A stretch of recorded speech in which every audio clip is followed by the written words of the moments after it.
అలా గుజ్జు తీసి పెట్టుకోవాలండి చిక్కగా, నీళ్ళు ఎక్కువ కలపకూడదు. నెక్స్ట్ ఈ గుజ్జులో మనము మామిడికాయ ముక్కలు, అరటిపళ్ళు ముక్కలు, మనం తీసుకున్న ఒక పచ్చిమిరపకాయ ముక్కలు, కొబ్బరి తురుము, పచ్చి కొబ్బరి, వేపు అండి, ఇది వేపు వేసుకోవాలి.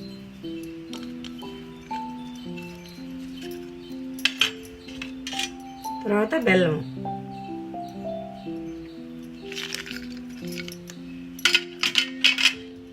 ఇదంతా బాగా మిక్స్ చేసుకోవాలి. మళ్ళీ మీకు చెప్పడం మర్చిపోయాను,